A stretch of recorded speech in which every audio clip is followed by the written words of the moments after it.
আল্লাহ তো সবকিছু নিয়তি লিখে রেখেছেন যে অমুক লোক ভালো হবে না খারাপ হবে, সে কাউকে খুন করবে কি করবে না, বা কাউকে ধর্ষণ করবে কিনা, অথবা চুরি করবে কিনা, অথবা ভালো কাজ করবে কিনা, সে বেহেশতে যাবে নাকি দোজখে, সবকিছু আগে লেখা থাকলে আমরা কি করব? এখানে কার দোষ? যদি কাউকে খুন করি, আল্লাহ আমার কদরে লিখেছেন, আমি খুন করবো আর করে ফেললাম, এই দোষটা কার? দোষ তো আল্লাহর। তাহলে আমাকে দোজখে পাঠানো হবে কেন? আর এটা খুবই লজিক্যাল প্রশ্ন। এই প্রশ্নের উত্তরে বলবো, আমাদেরকে এই কদর বা নিয়তির ধারণা আগে বুঝতে হবে যে আল্লাহ সুবহানাহু ওয়া তাআলা আগে থেকে লিখে রেখেছেন একটা মানুষ কখন জন্মাবে, তারপরে সে কোন দেশে জন্মাবে, কখন মারা যাবে, কোন দেশে মারা যাবে। আল্লাহ পবিত্র কোরআনে বলেছেন সূরা ইসরা অধ্যায় 17 আয়াত নম্বর 14 যে যখন কোনো শিশু জন্ম নেয় তার কর্মগুলো আমি তার গ্রীবালগ্ন করে দিই। একজন মানুষের ব্যাপারে আল্লাহ জানেন সে কি কি করবে, ভালো না খারাপ, সঠিক না বেঠিক, সে বেহেশতে যাবে নাকি দোজখে যাবে। যে ধরেন একটা ক্লাসে একজন টিচার পড়াচ্ছেন 100 জন ছাত্রকে প্রায় 1 বছর ধরে, আর পরীক্ষা শুরুর আগে টিচার অনুমান করলেন যে এই ছাত্রটা এবারের পরীক্ষায় ফার্স্ট হবে, ফার্স্ট ক্লাস ফার্স্ট, এই ছাত্র পাবে সেকেন্ড ক্লাস, এই ছাত্র করবে ফেল। এটা আমি উদাহরণ হিসেবে বলছি।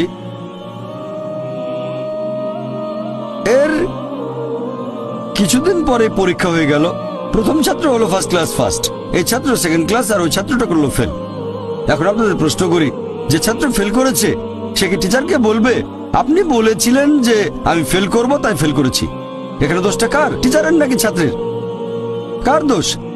ছাত্রের। টিচার অনুমান করেছেন এই ছাত্রটা বাইরে ঘুরে বেড়ায়, ঠিক মতো ক্লাসে আসে না, সিনেমা দেখতে যায়, এজন্য সে ফেল করবে। ওই ছাত্র মোটামুটি মাঝারি, এই ছাত্র খুব মেধাবী, অনেক পরিশ্রম করে, তাই টিচার পরীক্ষা শুরু হওয়ার আগে অনুমান করেছেন এই ছাত্র হবে ফার্স্ট ক্লাস ফার্স্ট, এই ছাত্র সেকেন্ড ক্লাস, ওই ছাত্র ফেল।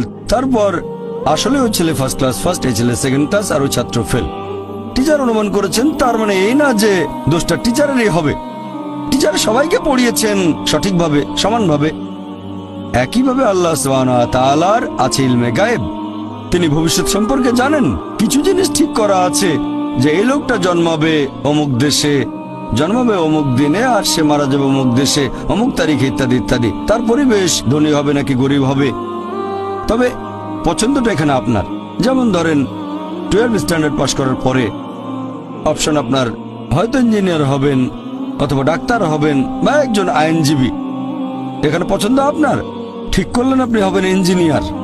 এখন আল্লাহ এটা আগে থেকেই জানেন যে 12 স্ট্যান্ডার্ড পাস করার পরে আপনি ইঞ্জিনিয়ার হওয়ার চেষ্টা করবেন, তাই আল্লাহ আগে লিখে রেখেছেন। ব্যাপারটা এমন না যে আল্লাহ লিখে রেখেছেন বলে আপনি বেছে নিচ্ছেন।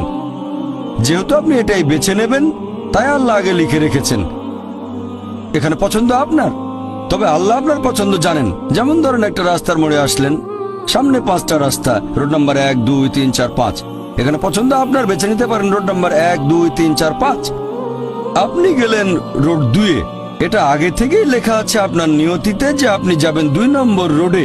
ব্যাপারটা এমন না যে আল্লাহ লিখেছেন বলে আপনি করছেন, যেহেতু আপনি এটাই বেছে নেবেন তাই আল্লাহ আগে লিখে রেখেছেন। তাহলে পছন্দ আপনার। আপনি চাইলে টাকা উপার্জন করতে পারেন ভালো কাজের মাধ্যমে, হালাল উপায়ে, অথবা পারেন চুরি করে হারাম উপায়ে। পছন্দ আপনার।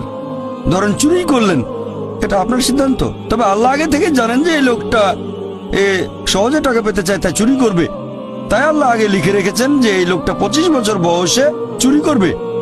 এখানে দোষটা কার? দোষ আসলে আপনার, তবে আল্লাহর আছে ইলমে গায়েব, তাই তিনি আগেই লিখে রেখেছেন।